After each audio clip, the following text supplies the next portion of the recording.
Hello साथियों, भारतीय न्याय संहिता 2023 में हम पढ़ रहे हैं बीएनएस की धारा 232 जो कि आईपीसी की धारा 195A है। किसी व्यक्ति को मिथ्या साक्ष्य देने के लिए धमकाना। अगर कोई व्यक्ति किसी व्यक्ति को मिथ्या साक्ष्य देने के लिए डराएगा, धमकाएगा तो उसको दंडित किया जाएगा। दंड का प्रावधान है इसमें स्पष्ट रूप से कि अगर जो कोई किसी दूसरे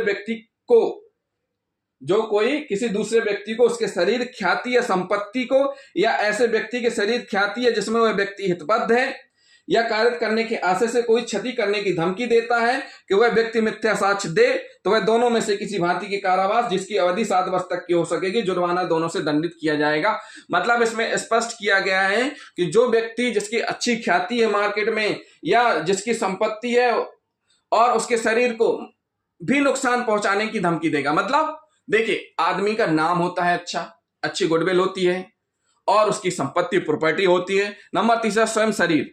तो अगर वह तीनों के लिए धमकी दे रहा है, कह रहा है दूसरे व्यक्ति को उसकी शरीर की क्षति पहुंचाएगा, उसकी गुडविल की क्षति पहुंचाएगा और उसकी संपत्ति की क्षति पहुंचाएगा जिससे वह संबंधित है वह व्यक्ति, अगर उसने मिथ्या साक्ष्य नहीं दिया, इस प्रकार धमकाना। किस प्रकार से धमकाना कि अगर उसने मिथ्या साक्ष्य नहीं दिया तो वह क्या करेगा, उसकी संपत्ति की, शरीर की, उसकी ख्याति की को क्षति पहुंचाएगा। तो यह मिथ्या साक्ष्य देने के लिए धमकाना हुआ। तो इस प्रकार का कृत्य अगर कोई करता है तो उसको 7 वर्ष तक का कारावास, जुर्माना दोनों से दंडित किया जाएगा।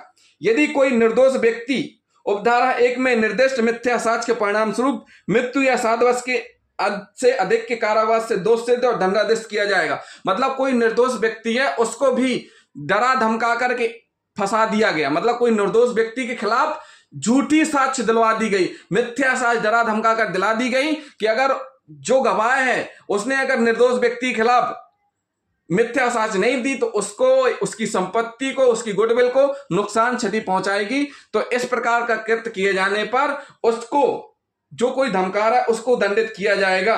किसमें? मृत्युदंड या आजीवन कारावास, 7 वर्ष तक के कारावास, जुर्माना दोनों से दंडित किए जाने का प्रावधान स्पष्ट किया गया है। तो साथियों, ये हुई बीएनएस की धारा 232 जो कि आईपीसी की धारा 195A के समरूप है।